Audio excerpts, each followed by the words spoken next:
पिछले क्लास में हम लोगों ने आइडेंटिटी रिलेशन के बारे में पढ़ा था। अब हम लोग रिफ्लेक्सिव रिलेशन पढ़ेंगे, लेकिन आज हम लोग इन दोनों को एक साथ पढ़ते हैं क्योंकि दोनों में थोड़ी सी डिफरेंस है और थोड़ी सी सिमिलरिटी है, इसलिए कंफ्यूजन ना हो, इसलिए दोनों को एक साथ देखते हैं। तो एक बार आइडेंटिटी रिलेशन को फिर से हम लोग रिवाइज करते हैं। आइडेंटिटी रिलेशन में क्या था कि जैसे ये हमारे पास एक सेट है, तो इसके साथ देखिए ये रिलेशन हो सकता है 1-1 हो सकता है, 2-2 हो सकता है, 2-1 हो सकता है, 1-2 हो सकता है, बहुत सारा रिलेशन हो सकता है। तो हमारे पास एक रिलेशन है 1-1 एंड 2-2। तो ये देखिए खुद का खुद से रिलेशन है, तो ये एक आइडेंटिटी रिलेशन है। बट देखिए अगर यहाँ 1-1 2-2 और एक और ये रिलेशन आ गया तो हम इसको आइडेंटिटी रिलेशन नहीं कर देंगे। इस बात को ध्यान रखिएगा कि ये जो सेल्फ वाले हैं वही होने चाहिए, कोई दूसरा इसमें एलिमेंट दूसरा रिलेशन नहीं आना चाहिए। जबकि रिफ्लेक्सिव रिलेशन भी देखिए इसी तरीके का है, जैसे रिफ्लेक्सिव में है 11 12 13 और इसे देखिए ये रिलेशन बनाया 11 12 12 11 12 15 15 11 15 12 15। तो देखिए इसमें क्या है, ये देखिए सेम वाला यहाँ भी है, 12 12 भी है और 15 15 भी है। बात बाकी क्या है, उससे कोई मतलब नहीं है, तो ये बन जाएगा हम लोगों का क्या है, रिफ्लेक्सिव रिलेशन।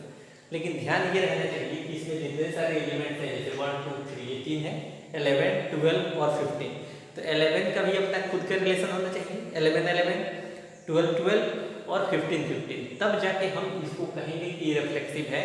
बाद बाकी इसमें और कुछ भी आ जाता है तो उससे हमको कोई दिक्कत नहीं है।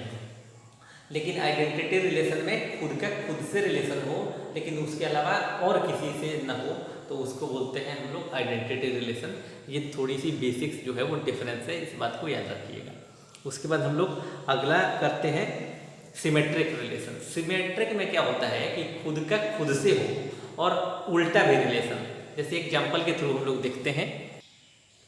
तो देखिए हम लोग सिमेट्रिक की बात कर रहे थे। सिमेट्रिक में क्या है कि जैसे हमारे पास एक दिया हुआ है सेट 11 12 13, इसमें ये इसके एलिमेंट है, तो हमारे पास एक रिलेशन बना है 11 11 11 12 12 12 12 12 11। ये कैसा रिलेशन बना, तो इसमें देखना क्या है कि जो खुद से खुद का जो रिलेशन बन रहा है जिसके साथ, उसका इन्वर्स होना चाहिए, मतलब उसका उल्टा होना चाहिए। जैसे देखिए 11 11 है तो 11 11 का उल्टा 11 11 ही हो जाएगा, तो उससे हो गया, उसको हटाई दीजिए। 11 12, तो जब 11 12 बना तो आपको 12 11 भी देखना पड़ेगा। देखिए कहीं है 11 12 का 12 11, देखिए हाँ बिल्कुल है, ठीक है। 12 12 सेम है तो सेम का सेम है, कोई दिक्कत नहीं। अगर और रहता जैसे 11 13 का बनता तो आपको 13 11 भी देखना पड़ता। अगर इस तरीके से अगर है तो उसको हम बोलेंगे कि वो सिमेट्रिक रिलेशन है, अदरवाइज सिमेट्रिक रिलेशन नहीं। तो इस तरीके से हम क्या देख रहे हैं कि यहाँ ये सिमेट्रिक है क्योंकि खुद से खुद का छोड़ ही देना है, क्योंकि 11 से 11 में बना तो उसका इन्वर्स भी 11 11 ही हो, तो इसका कोई लेना देना नहीं। 11 12 है, 11 12 तो 12 11 होना चाहिए। देखिए 12 11 है, ठीक है, 12 12 है तो 12 12 है, तो ये जो रिलेशन है इसको हम कहेंगे ये सिमेट्रिक रिलेशन है। तो इस तरीके से सिमेट्रिक भी इजी है, बस इसको समझना है, ठीक है। फिर हम लोग आगे देखते हैं ट्रांजिटिव रिलेशन। इसमें थोड़ा सा दिमाग लगाने वाला होगा। इसमें क्या होता है कि ए का बी से हो, बी का सी से हो, तो ए का सी से होना चाहिए, तब इस कंडीशन को जो सेटिस्फाई करता है उसको बोलते हैं ट्रांजिटिव रिलेशन। तो इसको हम लोग एग्जाम्पल के थ्रू देखते हैं कि इसमें क्या है। देखिए ये है ट्रांजिटिव रिलेशन। इसमें ये थोड़ा सा कॉम्प्लिकेटेड होगा, इसलिए हमने डेफिनेशन भी लिख दिया है कि relation R is a set A is called transitive relation if A comma B is the element of R. मतलब ए और बी जो है अगर रिलेशन है आर में, एंड बी और सी अगर आर से रिलेटेड है, तो इसका ए और इसका सी आर से रिलेटेड होना चाहिए, तब जाके कहा जाएगा कि ये रिलेशन जो है वो ट्रांजिटिव है। समझिएगा, ए बी से रिलेटेड है और बी सी से रिलेटेड है, तो ए यदि सी से रिलेटेड है तो हम कहेंगे कि ये रिलेशन जो है वो ट्रांजिटिव रिलेशन होगा, अदरवाइज ट्रांजिटिव नहीं होगा। जैसे एग्जांपल यहाँ पे दिया हुआ है, जैसे हमारे पास 11, 12 और 14 ये 3 एलिमेंट, तो हम लोग रिलेशन इस पे बना रहे हैं। तो क्या रिलेशन बनाए? 11, 11, 11, 12, 12, 14 और 14, 12, 12, 11, 14 ये रिलेशन बना हुआ है। अब हम लोगों को क्वेश्चन है कि चेक करना है कि ये ट्रांजिटिव रिलेशन है कि नहीं है। तो देखिए क्या बना है, 11, 11 मतलब 11, 11 बना, तो यहाँ क्या हो गया, ये हो गया ए और ये हो गया बी।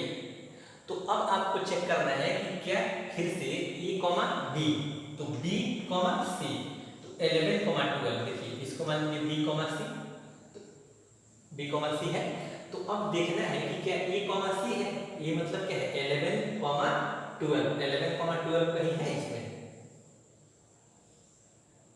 11, 12 देखिए 11, 12 यहाँ है, 11, 12 यहाँ पे है, तो ये हो गया कहाँ। दूसरे में हम लोग चेक करें, जैसे मान लीजिए यहाँ पे अब इसकी कहानी होगी, ये चेक हो चुका।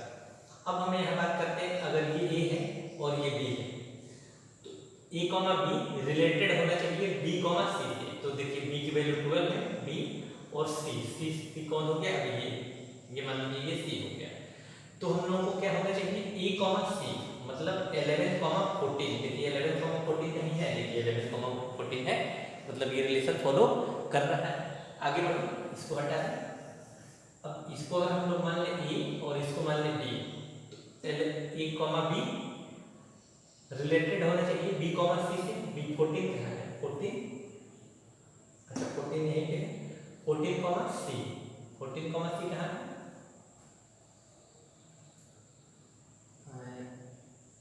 अच्छा तो छोड़िए, अब ये जब है ही नहीं, अगर ये ए कॉमा बी है लेकिन अगर बी कॉमा सी हो ही नहीं, तो हमको ए कॉमा सी खोजने की जरूरत ही नहीं होगी, इस बात को भी ध्यान रखिएगा।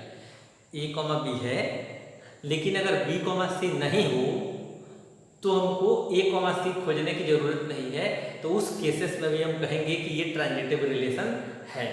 एक बार ध्यान से सुनिएगा, हमारे पास रिलेशन क्या दिया हुआ है, ए कॉमा बी अगर रिलेटेड है बी कॉमा सी से, तो हमको चेक करना है कि क्या ए कॉमा सी ए सी से रिलेटेड है। अगर ए सी से रिलेटेड होगा तो हम कहेंगे कि ये जो है वो ट्रांजिटिव रिलेशन है।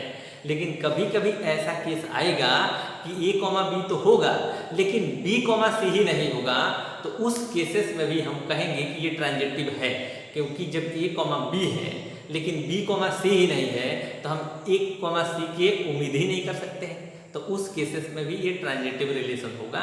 तो इसको बहुत ध्यान से देखिएगा, समझिएगा, क्योंकि ये थोड़ा सा कंफ्यूजन है। तो कुछ क्वेश्चन के साथ जब इसको प्रैक्टिस करिएगा तब ये आपको समझ में आ जाएगा।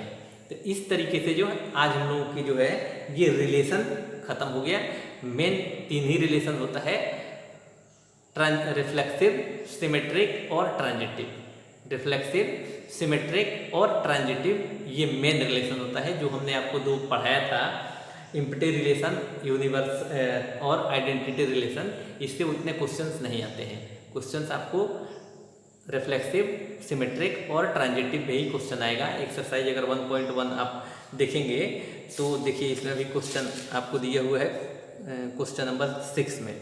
तो इस तरीके से इस पे क्वेश्चंस बनते हैं, तो इसको आप पढ़ लीजिएगा। अगले क्लास में हम लोग जो है वो फंक्शन के टाइप्स पढ़ाएंगे।